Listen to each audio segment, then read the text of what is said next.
एक बहुत दूर के गांव में दिव्या और रामू भाई बहन हुआ करते थे। वे एक बहुत गरीब परिवार से थे।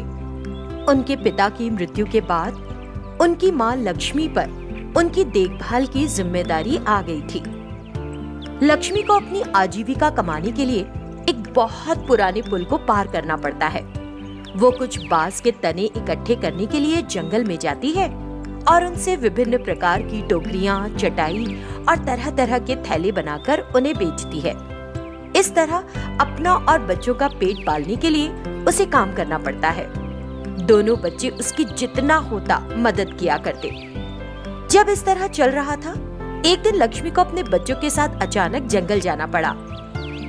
माँ, हमारे घर में इतना सारा बांस तो पहले से पड़ा था, तो हम आज क्यों चले आए यहाँ पर? हाँ माँ, क्यों आ गए? बारिश का मौसम आने वाला है, तब जंगल में आना कठिन हो जाएगा। इसीलिए अभी हमें ज्यादा से ज्यादा बांस इकट्ठा कर लेना चाहिए, वरना फिर हमें अपनी रोजी रोटी गंवानी पड़ेगी और ऐसे तो खाना भी नहीं मिलेगा खाने को, है ना बच्चों? इस तरह उसने समझाया कि वे जंगल क्यों आए हैं।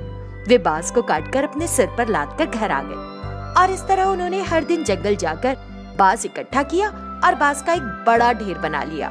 दिन बीत जाते हैं। अचानक एक दिन भारी बारिश शुरू हो जाती है। पुल पुराना होने से पानी का बहाव नहीं झेल पाया और टूट गया। गांव के लोग आने जाने के लिए उस पुरानी पुल का ही इस्तेमाल किया करते थे। जैसे ही पुल टूटा, बाढ़ ने उनके लिए बड़ी मुसीबत खड़ी कर दी। तब लक्ष्मी ने अपने बच्चों से यूं कहा, रत्रा, देखा ना बच्चों, हमने पहले ही बांस इकट्ठा करके कितना अच्छा काम किया। नहीं तो हमें बड़ी परेशानी हो जाती।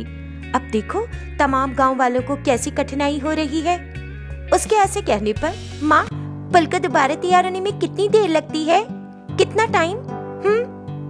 अब ये कोई आसान काम नहीं है। इसके लिए बहुत पैसों की जरूरत होती है और हमारा गांव शहर से बहुत दूर है, तो यहाँ आकर कौन मदद करेगा भला, है ना बेटा? इस तरह 2 दिन बीत गए। लक्ष्मी को पानी लाने के लिए पंप पर जाना पड़ने लगा। एक बार वो पानी लेने गई और अचानक फिसलकर गिर पड़ी और उसके दोनों हाथ टूट गए। ये देखकर बच्चे बड़े घबरा गए और उसे अस्पताल ले जाकर प्लास्टर करवाकर घर ले आते हैं। उन्हें देखते हुए, हाय मेरी किस्मत, ऐसा क्यों किया भगवान ने? मेरे ठीक होने में पता नहीं कितना समय लगेगा। मैं अपने बच्चों की देखभाल कैसे करूंगी? मुझे कुछ समझ नहीं आ रहा। इस समय घर में पैसा भी नहीं है। ये सोच सोचकर वो बहुत दुखी होती है। तब उसकी हालत देखकर उसकी बेटी दिव्या उसे दिलासा देती है, तुमको चिंता करने की जरूरत नहीं है माँ, हम अपने गांव वाले से मदद मांगेंगे। तुम आराम करो और अपना ख्याल रखो। 2 दिन बीत जाने के बाद दिव्या और रामू गांव वालों के पास गए। अन्ना, मेरी माँ के हाथ टूट गए और वो बिस्तर पर पड़ी है। क्या आप हमसे कुछ काम करवाकर पैसा दे सकते हैं? उसके ऐसे पूछने पर एक गांव वाला बोला, पुल के टूट जाने से हमारे पास खुद ही कोई काम नहीं रहा। हम खुद बहुत परेशान हैं, तो तुम्हें कहाँ से दे काम? हमारे पास तुम्हारे लिए कोई काम नहीं है, चले जाओ। उन्होंने बच्चों को भगा दिया। बच्चे अलग अलग लोगों से काम मांगते रहते हैं, लेकिन कुछ नसीब नहीं होता, इसलिए वे घर जाने लगते हैं। दीदी, गांव में कोई भी अच्छा नहीं है। उन्होंने हमारी मदद नहीं की, देखा? एक भी आदमी ने हमारी मदद नहीं की। इसीलिए हमें भी उनकी कभी मदद नहीं करनी चाहिए। हाँ, नहीं तो सबकी अपनी अपनी परेशानी है, सबके अपने अपने दुख है। रामू, अब से दूसरों पर निर्भर रहना समय की बर्बादी है। तो चलो घर चलते हैं और माँ से पूछते हैं कि टोकरियाँ कैसे बनाई जाती हैं। ये सोचकर वे घर जाते हैं और अपनी माँ से कहते हैं, माँ, हमें कहीं कोई काम ही नहीं मिला, इसलिए हमने फैसला किया कि टोकरियाँ कैसे बनाई जाती है ये सीख ले, इसलिए हमें सिखा दो ना। तो फिर लक्ष्मी उन्हें तरह तरह की टोकरियाँ, बैग्स और थैले बनाना सिखाती है। उन दोनों ने बहुत जल्द टोकरियाँ और थैलियाँ बनाना सीख लिया। सो वे टोकरियों और थैलियों को बनाकर अपने साथ ले जाकर गांव में बेचने लगे।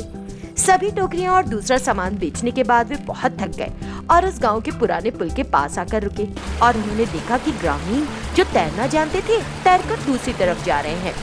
तभी एक बहुत बड़ा घड़ियाल तैरता हुआ आया और उनके पीछे हो लिया। वे चिल्लाने लगे और दूर जाने लगे। लेकिन वो घड़ियाल बहुत तेज था और उसने उन्हें मार डाला। इस घटना को देखकर रामू और दिव्या दोनों सकते में आ गए। हे भगवान, कैसी भयानक बात हुई। जब तक इस पुल को फिर से नहीं बना दिया जाता, न जाने कितने लोगों की जान संकट में पड़ेगी, उसने कहा। तभी दिव्या को एक आइडिया आया। अगर हम एक काम करें तो सब इस खतरे से बच सकते हैं रामू। हमारे पास इतना सारा बांस पड़ा हुआ है, तो क्या हम एक नया पुल नहीं बना सकते? ये कितना अच्छा होगा, सब लोग पुल का इस्तेमाल कर सकेंगे, है ना? हाँ दीदी, ये एक अच्छा आइडिया है। अब हम तुरंत पुल को बनाना शुरू कर देते हैं, चलो। इस तरह अगले ही दिन अपनी योजना के अनुसार वे बांस लेकर उस जगह पर आए और एक बड़ी रस्सी की मदद से एक बड़ा पुल बनाना शुरू किया। इस तरह बांस का पुल तैयार भी हो गया। पता चलने पर सभी ग्रामीण वहाँ जमा हो गए। फिर ग्राम प्रधान ने कहा, तुम दोनों ने बहुत बड़ा उपकार किया है। हम सभी पर पुल बनाकर ग्रामीणों की मदद की है। दोनों छोटे बच्चे हो, लेकिन सोच कितनी भली है, इसलिए हम तुम्हें सम्मानित करना चाहते हैं। सभी ग्रामीण उनकी प्रशंसा करने लगे और सभी मिलकर उनके लिए तालियां बजाने लगे और उनका सत्कार किया। वे बच्चों को पैसे देकर पुरस्कृत भी करते हैं। इस बांस के पुल के बनने से गांव वालों की मुश्किलें खत्म हो गई और गांव वाले इस पुल पर चलकर अपने काम पर फिर से जाने लगे। ये कृष्णापुर गांव है, जहां राम और सरला, एक शादीशुदा जोड़ा, अपनी बेटी चंद्रिका के साथ रहते हैं। सरला चंद्रिका को बहुत प्यार करती है। उसकी इच्छा चंद्रिका को अच्छी तरह से शिक्षित करके डॉक्टर बनाकर गरीबों का मुफ्त इलाज कराने की है। लेकिन कुछ दिनों के बाद सरला अचानक बीमार पड़ जाती है और बिस्तर की होकर रह जाती है। चंद्रिका की उम्र अभी बस 4 साल है। एक दिन सरला चंद्रिका को अपने पास बुलाती है। चंद्रिका, मैं बहुत दिनों तक जीवित नहीं रहूंगी। मेरी सेहत बहुत बिगड़ गई है और मैं कभी भी मर सकती हूँ। मैंने तो तुम्हें एक डॉक्टर बनाने के सपने देखे थे। क्या पता था ऐसा हो जाएगा। अब क्या होगा, कैसे होगा? मुझे छोड़कर मत जाओ माँ, मेरे साथ ही रहो प्लीज। उसे रोते देख सरला बोली, मैं जिंदा नहीं भी रहूं तो भी तुमको बहादुरी से काम लेना होगा। तुम्हारे पिता मासूम है, अब तुमको ही उनकी देखभाल करनी है और खूब मेहनत करके डॉक्टर बनकर बहुत से गरीब लोगों का इलाज करना है। ये मेरी आखिरी इच्छा है और मुझे विश्वास है कि तुम इसे जरूर पूरा करोगी ना? हाँ बेटा। ये कहते हुए सरला मर जाती है। अपने सामने सरला को मरते देखकर चंद्रिका बहुत रोती है। दिन गुजरते हैं और चंद्रिका एक बच्ची होने के बाद भी घर का सारा काम अपने कंधों पर ले लेती है। ये देखकर उसके पिता राम को बहुत दुख होता है और वो भी उसकी मदद करते हैं। कुछ दिनों के बाद रिश्तेदार राम की शादी एक औरत लक्ष्मी से करवा देते हैं। फिर चंद्रिका की नानी सुहासिनी उनसे मिलने आती है और राम से कहती है, राम, मैंने कभी नहीं सोचा था कि मेरी बेटी इतनी कम उम्र में मर जाएगी। जो होना था हो गया। तुमने फिर से शादी भी कर ली। मैं अपनी नातिन को अपने साथ अपने घर ले जाना चाहती हूँ। क्या तुम इजाजत दोगे? ऐसा क्यों बोल रही हैं माँ जी? मैं चंद्रिका के बिना नहीं रह सकता। मुझे उसका साथ चाहिए। मैं उसकी देखभाल कर सकता हूँ, कोई परेशानी नहीं है मुझे। मैंने दोबारा शादी कर ली तो क्या हुआ? वो मेरी बेटी है, वो मेरे साथ ही रहेगी। लक्ष्मी जो राम के बगल में खड़ी थी कहने लगी, हाँ आंटी, चंद्रिका हमारे साथ ही रहेगी। मैं उसकी एक माँ की तरह ही देखभाल करूंगी, आप फिक्र मत कीजिए। सभी को प्रसन्नता महसूस हुई। जब आप दोनों इतने विश्वास से ये बात कह रहे हैं तो मुझे सुकून मिल गया। मैं चलती हूँ फिर और मिलने आती रहूंगी। सुहासिनी अपने घर के लिए निकल जाती है। दिन बीतते जाते हैं। लक्ष्मी चंद्रिका की सही तरीके से देखभाल भी करती है और प्यार भी। 1 साल बाद लक्ष्मी ने भी एक लड़की को जन्म दिया और उसका नाम सौम्या रखा। लेकिन तब से चंद्रिका की देखभाल करने में लक्ष्मी का मन लगना बंद हो गया। वो उसे अक्सर डांटती और घर के काम करने में लगा कर रखती। ये देखकर एक दिन राम ने कहा, क्यों लक्ष्मी, तुम हमेशा चंद्रिका को डांटती क्यों रहती हो? कुछ समय पहले तक तो एकदम सही था, अब क्या हुआ? मैं उससे जानबूझकर काम नहीं करवा रही हूँ, क्योंकि मेरी बच्ची अभी बहुत छोटी है, इसलिए काम नहीं संभाला जा रहा मुझसे।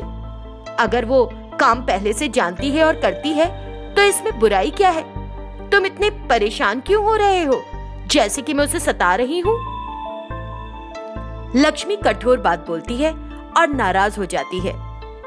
जब मैंने एक बात कही तो तुमने बात को कहीं और ही घुमा दिया। वो वहां से चला जाता है। कई साल गुजर जाते हैं। चंद्रिका अच्छी तरह से पढ़ती है और 10वीं कक्षा में प्रथम श्रेणी प्राप्त करती है। राम उसे एक अच्छे कॉलेज में दाखिला दिला देता है। चंद्रिका लक्ष्मी के खराब बर्ताव के बाद भी अच्छी तरह से पढ़ाई करती है। सौम्या भी स्कूल जाती है। एक दिन लक्ष्मी सौम्या को बुलाकर, सौम्या, तुम कुछ ज्यादा ही सिर पर चढ़ गई हो, अच्छे से पढ़ नहीं रही हो क्या? तुम्हारे टीचर्स की शिकायत। वो जानबूझकर झूठ बोल रहे हैं माँ तुमसे। वो नहीं, तुम झूठ बोलना सीख गई हो। चंद्रिका को देखो, उसने अच्छी पढ़ाई की और सभी विषयों में प्रथम श्रेणी में पास किया। तुम भी अच्छी तरह से पढ़ाई करो। दिन बीत जाते हैं। चंद्रिका अपनी माँ की आखिरी इच्छा को ध्यान में रखकर नीट की तैयारी करती है। एक दिन राम लक्ष्मी से कहने लगा, हमारी चंद्रिका बहुत अच्छी तरह से पढ़ रही है, हमने उसे डॉक्टर का कोर्स कराना है, तभी हमारी साधना पूरी होगी, है कि नहीं? ओह, डॉक्टर कोर्स? क्या ये महंगा कोर्स नहीं है? कहाँ से आएगा इतना पैसा? और फिर हमारी एक और बेटी भी तो है, उसकी। पैसे के बारे में सोचते रहेंगे तो उसका भविष्य खराब हो जाएगा। हम अपनी संपत्ति बेचकर भी उसकी पढ़ाई करवा सकते हैं। राम ये कहकर चला जाता है और लक्ष्मी सोचने लगती है, इस तरह तो मेरी अपनी बेटी का भविष्य बन ही नहीं पाएगा। किसी तरह मुझे चंद्रिका की पढ़ाई खराब कर देनी है और कुछ भी करके उसे डॉक्टर का कोर्स नहीं करने देना है। लेकिन बीते दिनों के साथ लक्ष्मी चंद्रिका को अच्छी तरह पढ़ती हुई पाती है। वो चंद्रिका को हमेशा कोई न कोई काम पकड़ाकर परेशान करती है, लेकिन फिर भी चंद्रिका हार नहीं मानती। ये देखते हुए, मैं उसे कितना ही परेशान करूं, ये ढीठ लड़की अपनी पढ़ाई नहीं छोड़ रही। अब जब तक मैं उसकी पढ़ाई रुकवाकर उसकी शादी नहीं करवा दूं, मेरे मन को शांति नहीं मिलेगी। कुछ समय बाद चंद्रिका ने इंटरमीडिएट प्रथम श्रेणी में पास किया। सबसे पहले लक्ष्मी। चलो, चंद्रिका ने अपना इंटर पूरा कर लिया, अब उसकी शादी कर देना सही रहेगा। ये कैसे हो सकता है? अभी मुझे अपना डॉक्टर कोर्स करना है। मैं नीट पास करके सीट लूंगी। सीट मिल भी जाए तो हमारी आर्थिक हालत ऐसी नहीं कि तुम्हें डॉक्टर बनाए। ऐसे भी लड़कियों को इतना पढ़ने की जरूरत ही क्या है? शादी कर देंगे। सुनकर राम, लक्ष्मी, अपनी जमीन बेचकर पैसों का इंतजाम। तुम अपना मुंह बंद करो। यदि जमीन बेच दोगे तो इसकी शादी कैसे करोगे? ए चंद्रिका, जबरदस्ती के सपने देखना बंद कर। लक्ष्मी जोर से चिल्लाई। तभी चंद्रिका की नानी सुहासिनी उसे देखने उनके घर आती है। क्या इस छोटी सी उम्र में तुम उसकी शादी कर देना चाहती हो? उसे डॉक्टरी का कोर्स करना है ना? फिर हमारे पास उसके कोर्स के लिए इतने पैसे कहाँ हैं? आप उसकी पढ़ाई कराना चाहती हैं तो अपने साथ ले जाइए। सुहासिनी चंद्रिका को साथ लेकर अपने घर जाने लगी। नानी, कैसे मिलेंगे इतने पैसे? कहाँ से? मैंने तुम्हारी माँ के लिए कुछ सोना बचाया था। उसकी आखिरी इच्छा थी कि तुम डॉक्टर बनो। हमें उसकी इस इच्छा को पूरा करना होगा बेटी, चाहे कुछ भी हो जाए। चंद्रिका नीट परीक्षा देती है और उसे एक अच्छे मेडिकल कॉलेज में सीट मिलती है। सुहासिनी सोना बेच देती है और उसकी फीस भरती है। कुछ वर्षों के बाद चंद्रिका ने अपना मेडिकल कोर्स पूरा कर लिया। वो अपनी माँ की आखिरी इच्छा का मान रखती है और एक बड़ी डॉक्टर बनती है। वो कई जरूरतमंद लोगों को मुफ्त इलाज देती है। उधर लक्ष्मी को दिल की बीमारी हो गई। राम उसे अस्पताल लेकर आया। लक्ष्मी चंद्रिका को डॉक्टर के रूप में देखकर चौंक गई। बेटी चंद्रिका, तुम्हारे डॉक्टर बन जाने की खबर सुनकर मुझे बहुत खुशी हुई थी, लेकिन मैं तुमसे मिलने आ नहीं सका बेटी। पापा, वो तो ठीक है, लेकिन माँ को क्या हुआ? तुम्हारी माँ को सीने में दर्द की शिकायत रहने लगी है बिटिया। बस। चंद्रिका लक्ष्मी पर कुछ टेस्ट करती है और उसके दिल का ऑपरेशन भी। माँ के दिल में छेद थे, अगर देरी करती तो खतरनाक हो जाता। अच्छा हुआ आप इन्हें यहाँ ले आए। लक्ष्मी जब सारी बात जानती है तो वो चंद्रिका को उसकी जान बचाने के लिए धन्यवाद करते हुए कहती है, चंद्रिका मुझे माफ कर देना बेटी, मैंने तुम्हें बहुत दुखी किया था। माँ जो हुआ उसे भूल जाओ और अब आराम करो। अगर तुम चाहती हो कि मैं आराम से रहूं तो हमारे साथ चलो, तुमको दूर रखना हमारे लिए बहुत पीड़ा देने वाला होगा। चंद्रिका मान जाती है और फिर सभी एक साथ सुख संतोष से रहने लगते हैं।